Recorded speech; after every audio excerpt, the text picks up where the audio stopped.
Thank you. My name is Connie Lauer, and I'm a full-time professor in the School of General Studies at University of Arizona Global Campus, and your host for this session. And I have a partner in crime. His name is Andre, Andre Dodson, and he's going to help with some of the tech details that we need.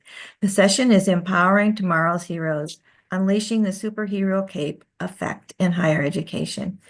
And by joining us today, you acknowledge that this session is being recorded and will be shared with TLC-related materials. Microphones will be muted for this presentation, but we encourage you to post questions and comments in the chat. Also, we have enabled live transcription. So if you would like to use it, click the Show Captions button at the bottom of your Zoom window now. And I am pleased to introduce you to Dr. Crystal McCabe and David Larson. And they are ready to take it away. So thank you for being here. Thank you for having us. Thanks, Welcome, Connie. everybody. I'm Dr. Crystal McCabe. Just a little bit about me. I have been in education, the field of education, for the past 19 years. For the past 11 years now, I've actually been in higher education with GCU and our College of Education. My specialty area is special education. And in addition, when I'm not a college professor, I'm also a licensed counselor. So just this title just really hits both my passions, whether it's teaching or whether it's just really truly helping to empower and make people the best versions of themselves. When I'm not counseling or teaching, I'm a wife and a mom of 2 boys, and you can find me at most sporting events because they are very active boys. And then I'm also a fur mom as well. One of my professional goals is to help empower the superhero qualities of my coworkers. And so today I am putting on the superhero cape of presenting onto Mr. Larson. So I would like to have him now introduce himself. Thank you, Crystal. Yes, I am Crystal's pet project. This is first presentation. Aside from teaching, when I was building my profile, I think most important, I am a dad, I am a coach, I identify as all things other than teacher, but teacher is really convenient because it pays the bills and it's something that I'm passionate about as well. So superhero effect, shall we get into it, Crystal? Let's do it. All righty. All right, so here are the learning outcomes that we promised you. If you looked at the presentation description and was like, yes, I want to come here, these were the 4 that we promised we would deliver for you. And so that's our hope today. We want you to be able to understand that superhero cape effect and the role that it has in fostering student self-efficacy and belonging. We want to help you identify strategies for empowering students and creating inclusive learning environments. We want to apply concepts to real world scenarios to support student development. And lastly, we will have you reflecting on personal practices and how you will enhance student empowerment and belonging. Awesome. Okay, so let's get into just a quick poll. If you can go ahead and click onto this little QR code. What's your superpower? I know you all are amazing human beings, but as an educator, what is your superpower? And I want you to consider what maybe your administrator might see as your superpower, what students might see, what parents might see. So look at your superpowers in all the lenses. So we'll take a few minutes. You have a couple boxes you can fill in. What are your superpowers? Please share.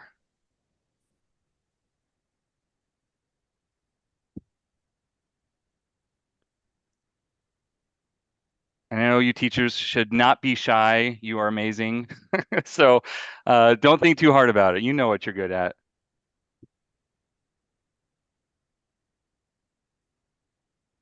They are bringing in some answers for us.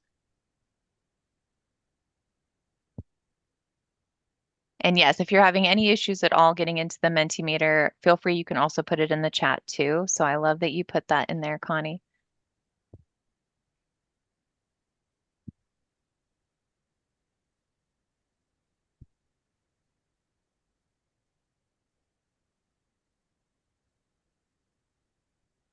I feel like Connie might be a Care Bear and she wears her cape on her tummy like, Care Bear, share. I think Connie and I would get along really well. And I do have a collection of Care Bears. Yes. Love it. Oh, that's interesting. Because it's coming through. Because I'll unpause so you guys can see. Is it sharing the Menti screen now? Yeah, it is. Okay.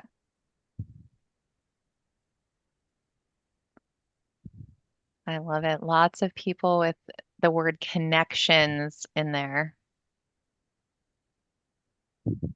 Connectoman. I like that one. This is my type of group. And I don't know if that's Connectoman, like connecting students to each other or like connecting to the student specifically. I like both. It might be both.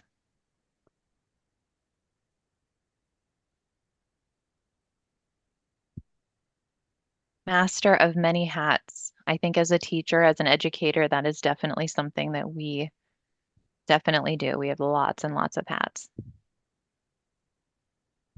And then belief, like you got to believe in yourself, but also help. If you don't believe in yourself, it's hard to kind of instill that in your students. So a lot of these go both ways.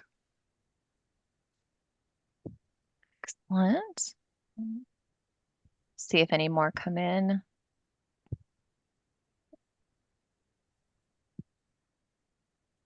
Take us back to our screen.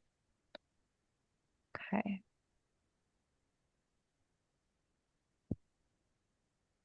All right. So hey, what is the superhero cape effect? It's empowering your students by believing in their abilities more than they might. And one example I have is I had a coach that asked me one time and said, "Hey, where does an 800-pound gorilla sleep?" I said, "I don't know."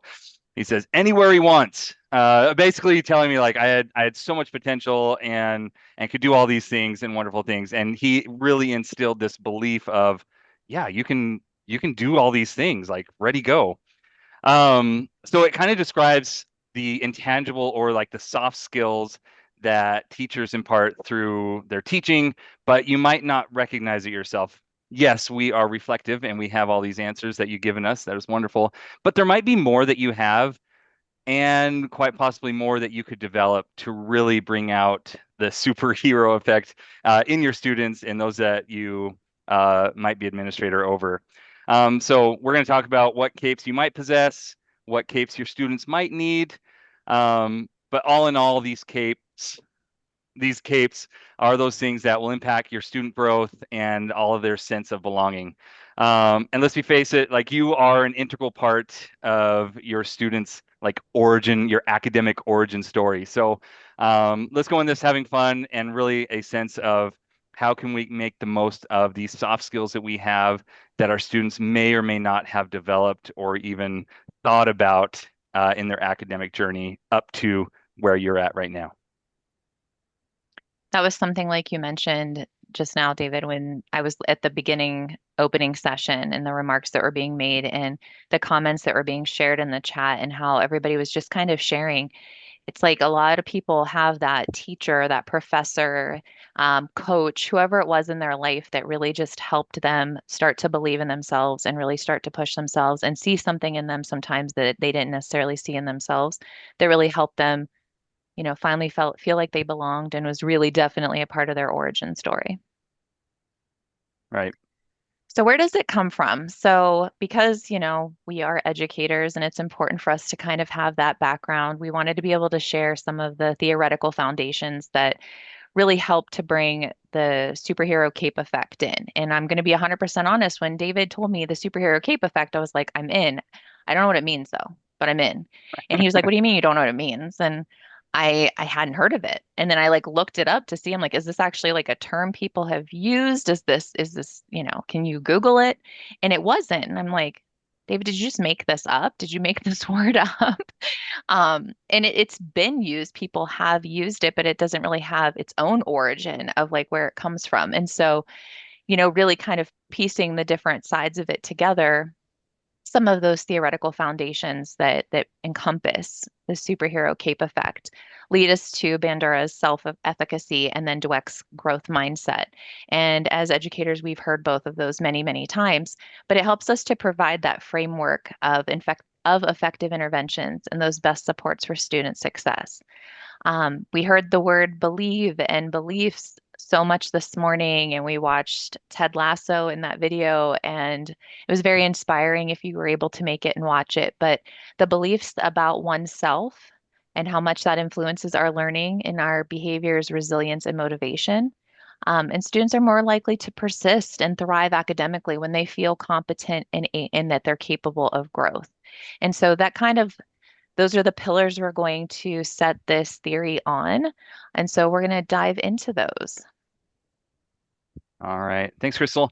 Bandura's self-efficacy. So let's imagine Bandura's self-efficacy as kind of our cape of confidence. For students, this cape of confidence is powered by kind of 4 different things. Number 1, mastery experiences. Success begets success. So we find ways to help our students find success in whatever success looks like for them. As a coach, it's like, hey, we're going to do this thing. Your time, you might be going on a different send-off, but you're going to get the same workout as these people that are going much faster. In my classroom, I teach online. Finding success is, hey, congrats, you posted. Way to go. And really helping these people who are these students who are not confident in their abilities on an online classroom to really say, okay, yeah, check 1, got that done. Like I'm on my way. So it's really kind of helping them find success so that they continue to feel successful in whatever process they're doing. Secondly, vicarious experiences. When students see peers like themselves succeed, it kind of shifts their perspective. Like, hey, if they could do it, then maybe I could. Like, I could never do that, but maybe I can. And my favorite example is my wife when she was in hygiene school. Saw one of her colleagues as maybe less than, and she saw this person be super successful in one of the clinicals, and she's like, well, if she can do it, then I can do it. And it was so funny to hear it from the backside. But we have these moments, right? And I look up to Crystal, like she does presentations all the time. And if Crystal can do it, even though she's super, maybe I can do this thing too. So it works on so many different levels for students, adults, whatever it might be. Social persuasion, acknowledge and encourage the effort of others. Encourage others to find success in their peers as well. One of my favorite things in swimming is if we're doing something hard with my team, it's like, hey, but in between these intervals, encourage your teammates, encourage these people. And it's so fun watching them chirp to each other. Hey, you got this. Hey, we can do this. And the atmosphere changes when they are involved with each other and encouraging each other through these hard things. And even in the online side of things, when we're doing introductions, hearing students encourage others, hey, that's awesome that this is your first class. This is amazing that you're starting teaching as a 65-year-old, whatever it might be, having that classroom culture and encouragement piece is an amazing thing to help students kind of fill this cape of confidence in their educational career. And then emotional states. So help students to manage anxiety or discouragement, kind of like the kryptonite of confidence. And I always tell my students, I tell my athletes, I tell all humans, you can do hard things. You can, that you are built for it. Your body is resilient. Your mind is resilient. You can do hard things. That doesn't mean like you won't fail sometimes, but you are capable of a lot more than you think you are. And one thing that I came across the other day, and I love it, and I do it with my athletes, and I do it with my students. It's a breathing technique that I heard from Huberman Labs. If you know, you know. But it is super simple. So if you can all just join me for a moment, I want you to breathe in as much as you can through your mouth, like a full breath, and then hold it, and then bring in like a sneaky little breath afterwards. So I'll and then breathe out through your nose. What this does is it resets all this anxiety that you have and really just kind of sends a sense of calm through your body. So on the count of 3, we're going to breathe in as deep as we can, hold it, and then breathe in just a little bit more, and then release it through our nose. Ready? 1, 2, 3.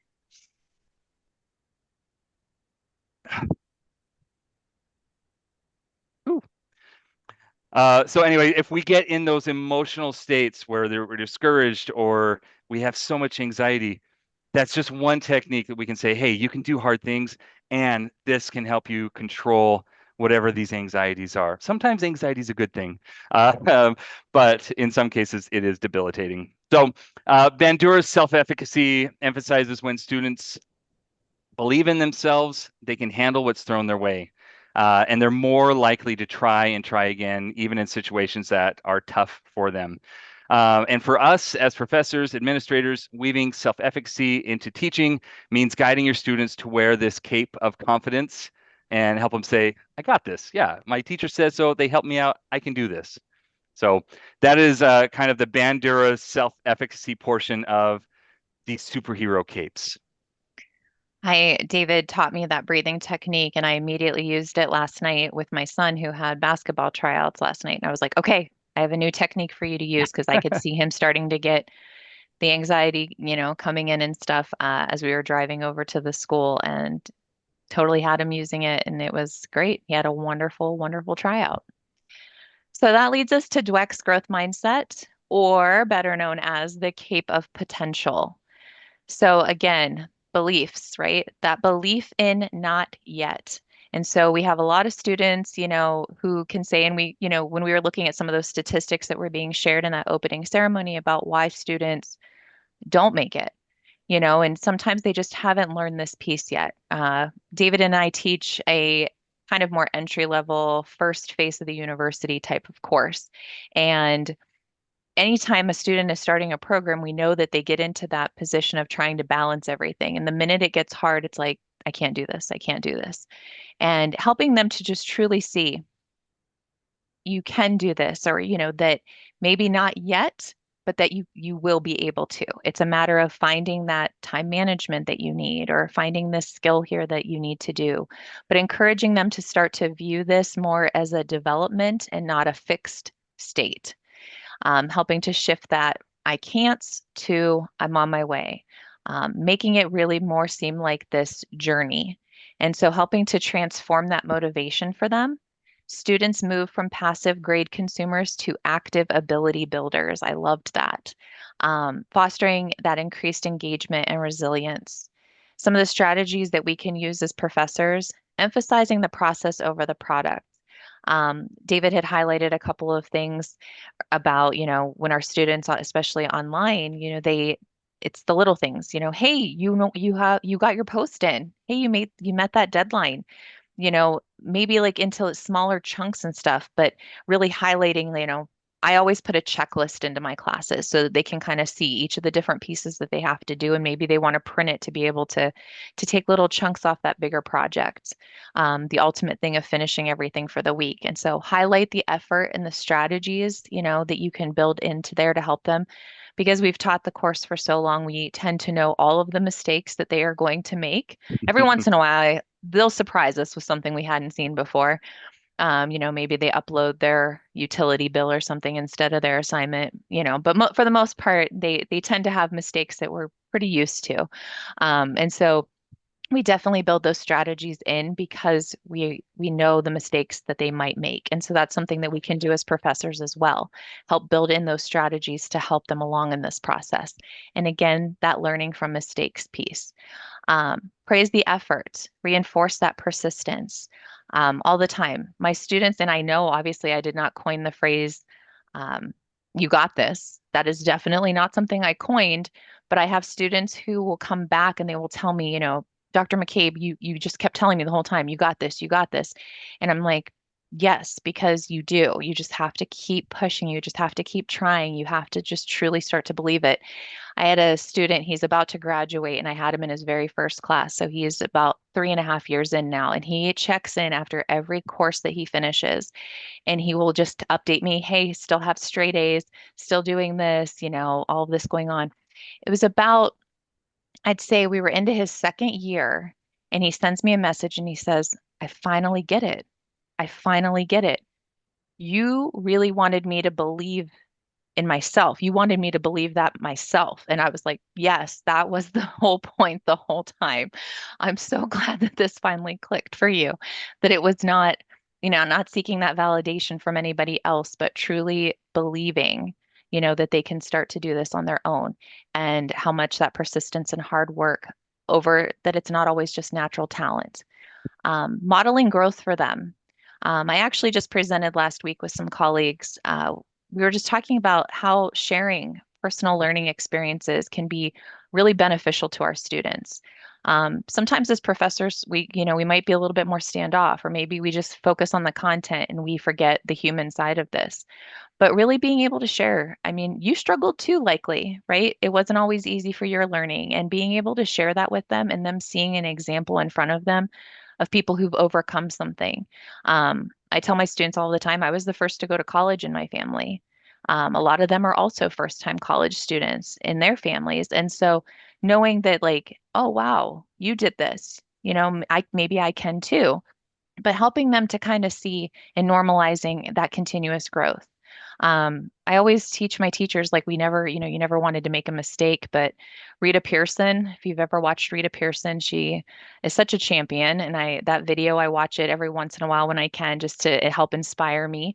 But when she talked about sharing with her students that she had made a mistake, it's so important for us to do that. And that continues to show that growth too, that we're all growing. And then helping them to just reframe those challenges as opportunities. Sometimes it's maybe fun. We can, play off of a Friends episode, the whole pivot piece, right? That not yet mindset, I'm not good at this yet, and help them to keep adding that yet to the end of it, but you will get there. And so part of that is helping to create that safe, growth-oriented classroom culture, and then empowering students to see each challenge as part of their learning journey. Crystal, also, sorry, team, crew. I'm in the swim phase of my life for this year, but one of my students, or one of my athletes, was going to do the 100 butterfly, and she really has no business doing the 100 butterfly, but she chose it, and she was concerned. She's like, Coach, uh, I'm going to be so slow. I'm going to be last, and I don't want people to look at me and say things. And I tried to reframe it for her. I was like, look, you are going to go swim that, and you're going to get a PR, a personal record. Like, you will get this PR for you. And she's like, okay, okay. And she finished and she got her time. And every meet after that, she would come up and she's like, Coach, I got a PR. I nailed it. I've dropped this many seconds. I dropped this many seconds.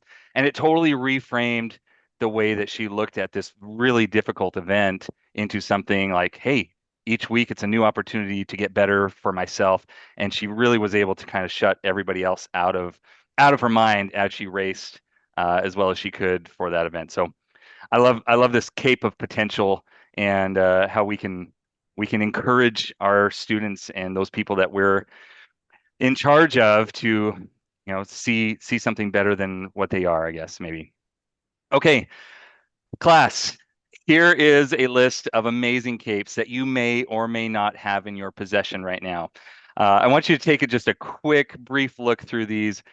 Some of them are fun, some of them are silly, some of them might be a little more stark than you'd want to see, but cape of confidence, the cape of curiosity. And how can you foster these things in your classroom, especially if you don't really have that right now? How can you develop that kind of thing?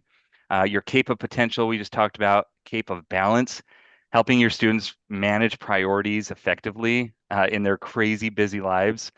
The cape of love, showing empathy. I saw a couple of our teachers here in class said they are empathetic. The cape of celebration, finding joy in small wins. The cape of community, Connecto Man, whoever you are, it sounds like this is your cape.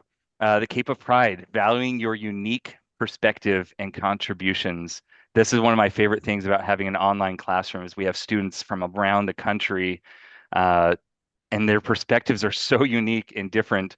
It's a beautiful thing to see those conversations come alive in the class. Cape of Vision, helping your students see beyond this lesson to what we will be getting into later. The Cape of Resilience and Grit. Ooh, this is one that I wish more of us had. Just persisting through challenges. The Cape of Engagement, staying present. I know some of you right now are doing something else. You're on your phone or you're grading a class or whatever. Stay present. And then the Cape of Discipline, saying no when necessary and focusing on long-term goals.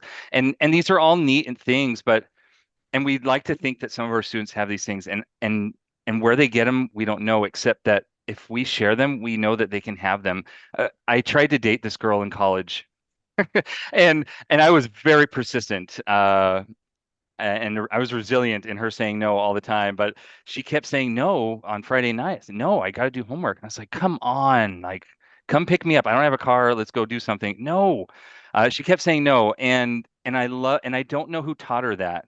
And we're super good friends, but I don't know if that came from herself, from a teacher, from somebody. But we have these capes, and if we can share those things, students might never have considered resilience or grit something that they could develop. They might not ever consider celebrating small wins when everything has been just like white and black in terms of grades. Like, oh no, it's either I got an A or I failed. Like, but just seeing those things.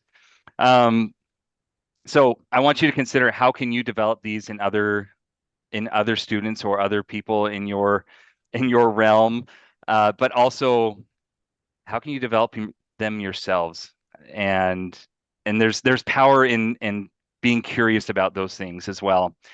The one cape that is not listed is the Cape of Badassery. It's not included because this is a children's presentation. No, just kidding.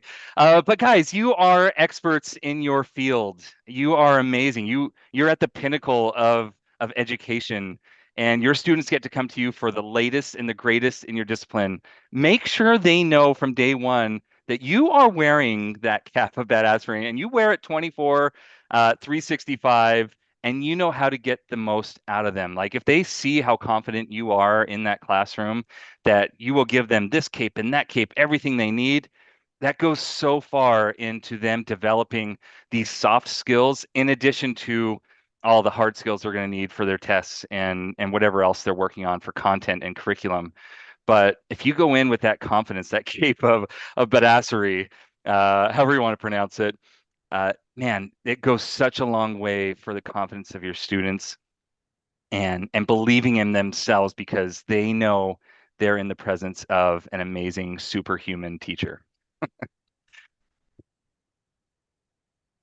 So moving forward, I'm looking at the time myself too, and I know that Connie had mentioned to us to leave like 15 minutes for questions. We still have a little bit more for you, but we definitely want to be able to address questions as well. So yes, we'll make sure slides are available. However that needs to happen, we'll make sure that that can happen. But we wanted to also discuss that, the universe that you are creating, that classroom universe that can help our superheroes thrive. So establishing a welcoming environment. I use a whole bunch of icebreakers in my classes. In case you did not know this, today happens to be National Donut Appreciation Day because every day is a national holiday of some sort, and there's usually a bunch of fun ones. And this is just how it gets started.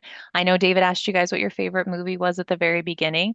Maybe you have a favorite donut. Maybe you need to indulge in one of those today, because it might just be that kind of day.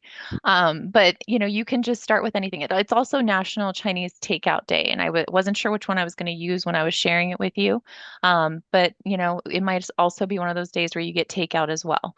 But find something, and then they can start to bond over that right away. It creates conversations. It helps you also to be more visibly present in the classroom too, if you're engaging in that icebreaker with them as well, and they get to know you as well. Obviously, making our materials accessible, supporting diverse needs. You have all the different learning styles in your classroom, even when they're online. So trying to do different things to help engage all of the different types. Encouraging group work if it's applicable, if your class has group work, but encouraging that interaction and collaboration. Prompts that students can engage in the discussion forums that can help, like we were talking about, encourage one another.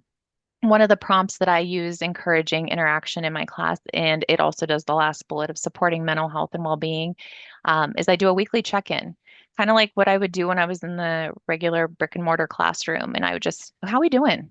You know, whether I was doing a check at the door when the students were walking in, it's kind of the same thing. And I do it every single week in my online class. It is probably one of the most popular things that students want to reply to, but they want to talk about it. And then to watch how they support each other, you know, in the classroom. Then, oh, hey, how was that interview? Oh, hey, you were Mm-hmm. talking about how your mom was sick. How is your mom doing? And then they share updates. I've been fortunate that I don't just teach this class, I teach other courses as well. And when I'm teaching some of those later courses and I do the check-in, they're like, oh, hey, I missed this. I remember when I had this in other classes before. So they do really enjoy that. And, you know, it helps to just normalize that discussion on well-being. We have to really make this more just common practice of taking care of ourselves and one another. So we do want to do a quick little breakout with you. And this is when we do this, each group, there'll be 4 groups, and each group is going to get a student scenario that we want you to start to think about. And, you know, just what superhero cape effect you might want to use to help brainstorm ways to empower the student and foster their belonging in the classroom.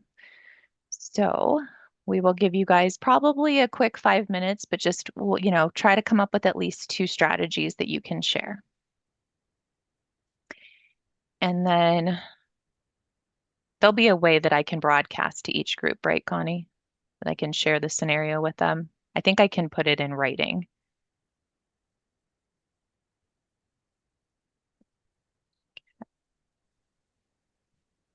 Andre, do you know the answer to Crystal's question? I'm not sure that that we can send a chat that way. I can send a broadcast to all the rooms. Okay. Um, As a host, can I pop in and out of each one possibly, or yeah, you know what, I absolutely. can put, Right. you know what, I can put them each into, I could put all of it into the chat. Yeah. I'll put perfect. every scenario in the chat then. I can do that. Okay, let's see how that works. If not, I'll broadcast it, and if not, I can move you back and forth in the rooms. Everybody should have Okay. a button on their screen to join their breakout rooms now.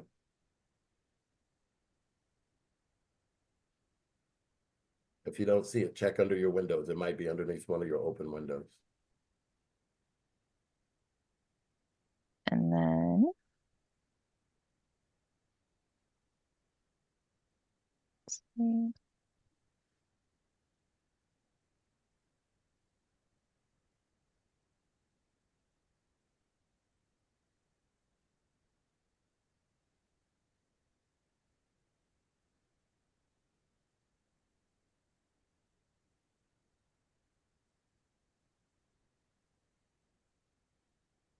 So classroom 1, go ahead and study case study 1 with Sarah. I wonder if they'll know which room they're in. Yeah, it would have came up and said. It click did. here. Okay. There was a Yeah. pop-up. Yeah, Okay. I had a list of names. Okay, so all of the scenarios are in the chat. People here who haven't joined their room yet, though.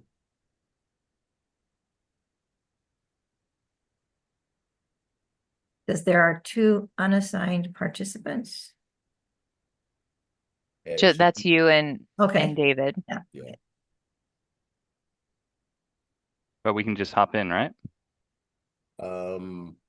Yeah, I If we think you want, can. David, do you want to check a specific room? I'll just jump in room 1. I have a little button that Okay, says make sure join. that they've got, okay, and Sure. then make sure they're doing the right case study. For sure. Okay, and then I'll go check on room 2. Okay, and I'll copy it all and broadcast it all just in case. Thank you. Mhm.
big, I can't broadcast it.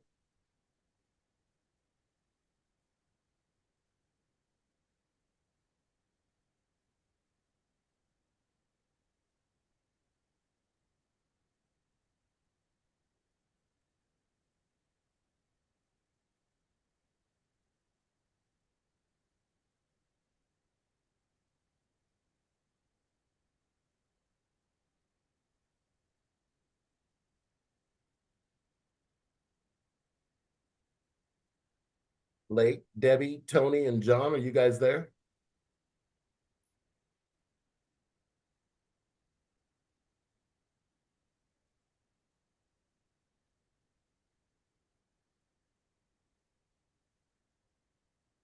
The message was too big, Chris, so I couldn't broadcast the whole thing. I think it's okay because when I was going in, they were talking, so Okay. I think they could see it. We do have one group. When I went in to join, I think it was group 3. Yeah, No one had joined that one. So right. They're all right we'll here with us just, still. And I've just asked them if they could hear us. okay.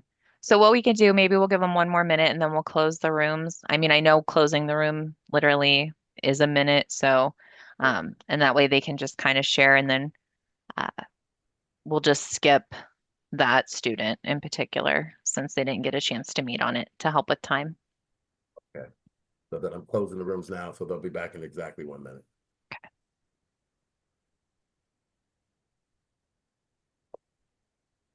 Crystal, are these actual scenarios?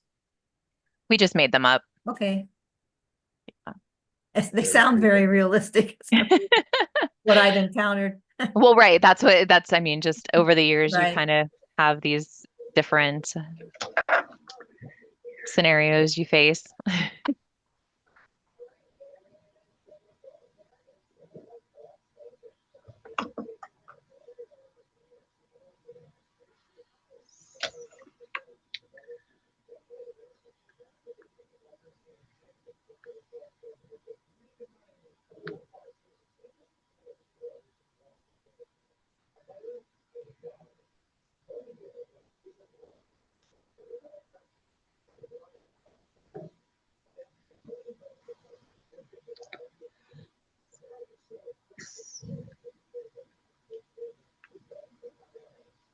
Closing now.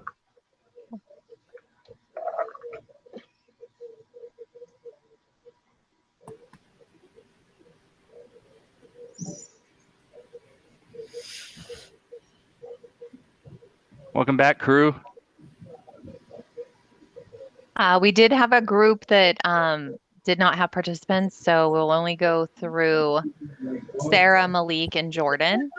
So if somebody maybe wants to unmute or in the chat share at least 2 strategies you guys came up with for Sarah.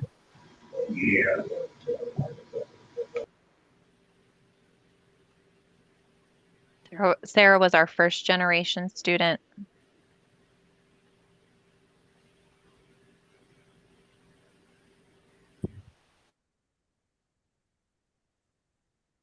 David, is this the group you went into? Yeah, we hung out in there, and Okay. they were chatting a little bit before that, but we talked about just the incredible, like, a couple of things. Number one, the not yet kind of mind frame of how we approach things. Like, hey, I'm not like an amazing college student yet, but I'm gonna get there. And we talked a little bit also about mental health and the importance it is for, especially for these first generation, first year sequence students, just like make sure and checking in on them and making sure that they're okay and things are all right.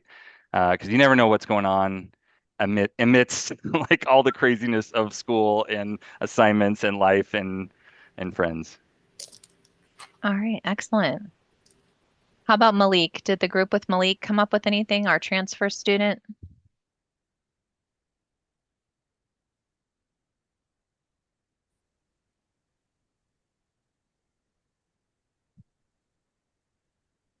Or we can also let the 4th group on Jordan, our non-traditional student, share too. I know this is predominantly what we encounter as our non-traditional student.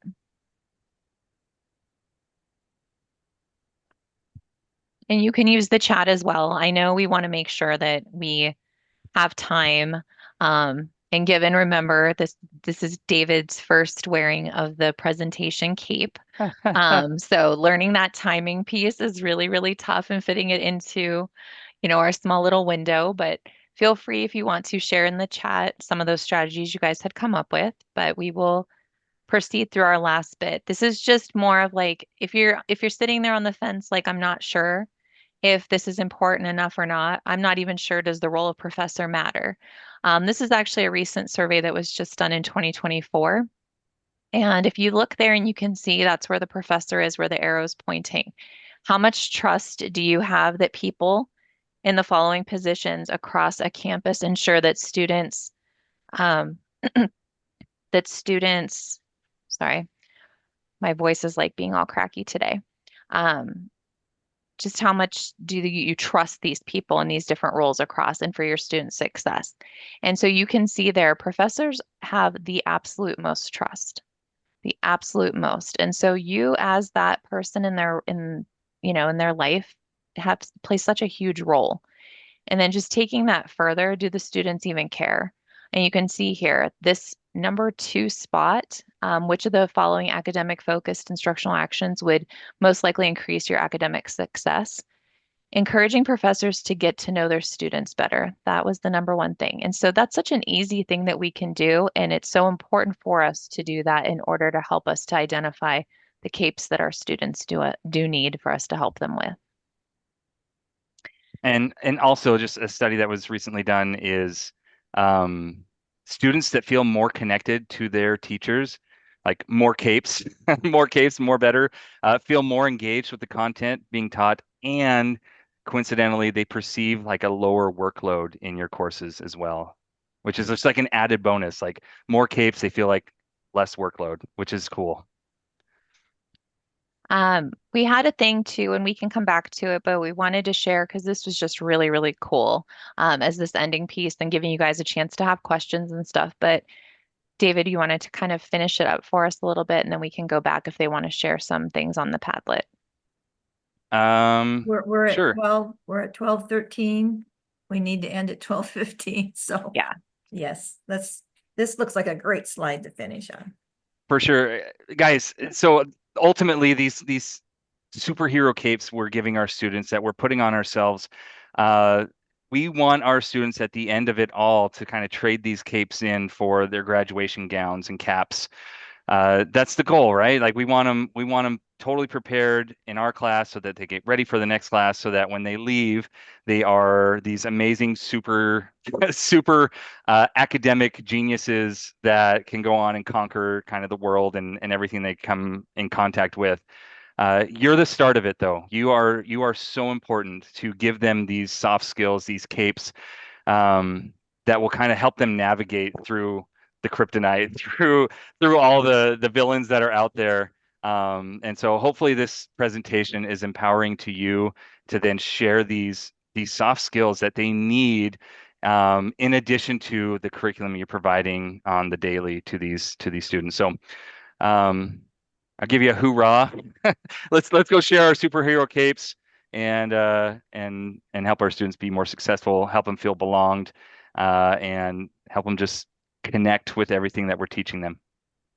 So thank you, David and Dr. McCabe, for this awesome presentation. I definitely am going to watch it again. And thank you to the audience for participating in today's session. I placed a link for a survey in the chat to nominate TLC presentations for conference awards and share your feedback. And have a great time the rest of the day. Thank you so much. Thank you.